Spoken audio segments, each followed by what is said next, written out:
Welcome back, ladies and gentlemen, to another JVS review of the CW DC Universe series Stargirl. Today we're on episode 4. So again, no need to go over the cast again. You know who these cast of people are. Let's get into the synopsis of episode 4 and then get into performances and everything else. Courtney sets out to recruit new members to the Justice Society of America. Pat's suspicion is piqued following a bizarre conversation with one of the town's residents. So, this episode is named Wildcat. Anybody know Wildcat is a former member of the Justice Society of America, and in this episode we get introduced to the new Wildcat, played by Yolanda Moraz. I think you may have seen her before in Rambo Last Blood. I think that's the name of that last Rambo movie she was in. That was horrible. So she plays Yolanda Montez in this one, and Yolanda Montez is weird. But when I read up on it, she was the granddaughter of the original Wildcat in the comics, but in this one, or the goddaughter, I'm sorry, of the original Wildcat in the comics, but in this one, that connection is never mentioned, but this is the character we get. So let's break down the episode real quick, because this is a kind of deep episode. We start off this episode, again, we're going spoiler free, so I'm not going to give you too much, but just enough so you understand what this episode is about. So it starts off with the backstory of Yolanda. If you recall from meeting Yolanda in the first couple of episodes, she just seemed like a teen who was disbanded from everyone else. Clearly she's going through issues. They never addressed in those episodes what her issues were. In this episode they do, and they do it in a heartbreaking fashion, as she is technically a victim of a sex crime, of having some explicit photos she sent to her boyfriend leaked to the entire school. The way they play it out, the way they play up everything in that beginning introduction of the show is great, because this is something that it kind of looks like this is something that Stargirl wants to do moving forward. And we've seen it kind of in every episode, where they give you a short introduction to the episode before you get to the credits that starts the episode. And in this one, we get, again, this heartbreaking story that's well acted, well performed, well directed. It really, at times, the first 5 minutes of it didn't feel like any CW show before it. And I mean, CW show in the Arrowverse. It kind of reminded me of like Pretty Little Liars, or kind of like early CW type shows, in the tone and everything it took, from the direction of the way this episode opened. It was powerful, really good, really something that I think that young girls need to see. It would be something interesting to play that scenario as a parent to a young daughter, of the bad part of doing what she does in the show.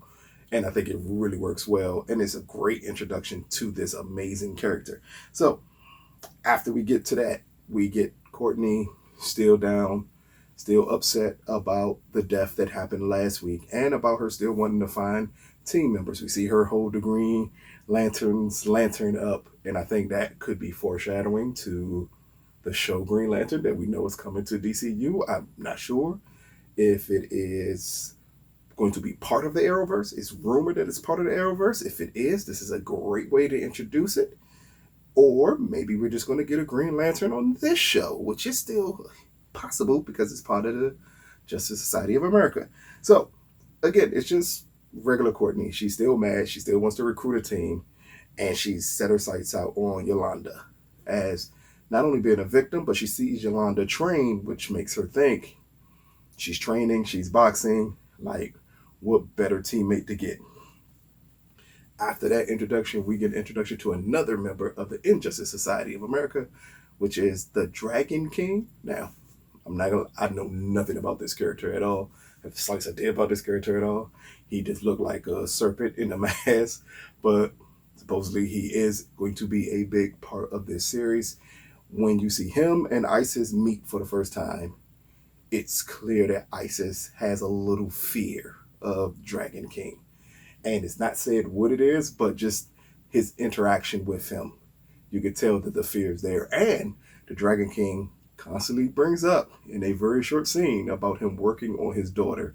If you know what that means, people who follow the comic books, people who follow just DC in general, you know his daughter is a big villain in this universe, and that's kind of a dope scene to bring up to just bring back to people's attention. So again, after that is most of the episode after that is Courtney pursuing Yolanda to take on the mantle as Wildcat. And it's a lot of hijinks that happens at this point. This is when it goes from a dead serious show to more the comic relief portions of it, but it still never loses the seriousness that it starts with. It's another great origin story. How we get introduced to these characters, I think they are nailing making origins for everybody on this team. This is just another origin story. We see Yolanda deal with the backlash still of what she did with her parents, how she's dealing with that, how she's struggling to be the person she used to be before the incident happened, and how this new persona that she's about to take on can possibly help her clear her way of everything. After that, without me telling you 1,000% of everything else that's going to happen in this episode, it's at that point it's just them teaming up, and we get to see Wildcat in action. We get to see some of the special powers. We get to see the suit. We get to see how it works. Again, I've said it repeatedly. This is the best CW show for the Arrowverse I've seen.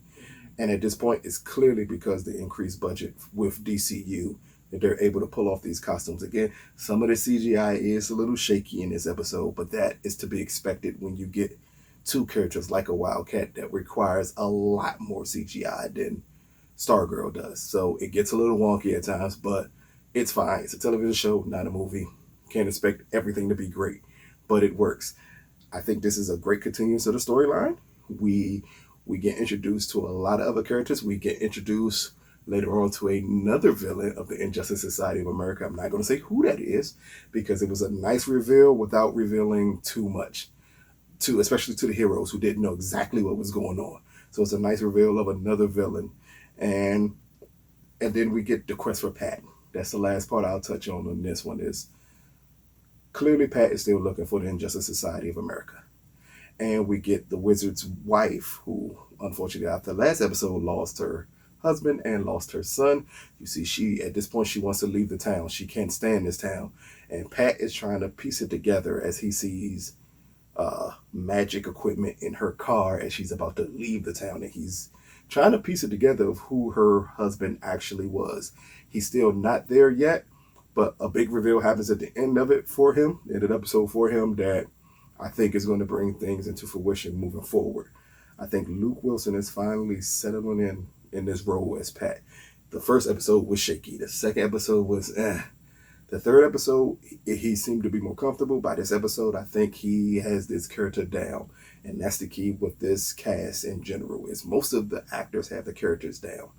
And when you have that, you get a good show, and we're getting good performances out of it. So, this has been a quick preview/review, non-spoiler, of Stargirl Episode 4, Wildcat.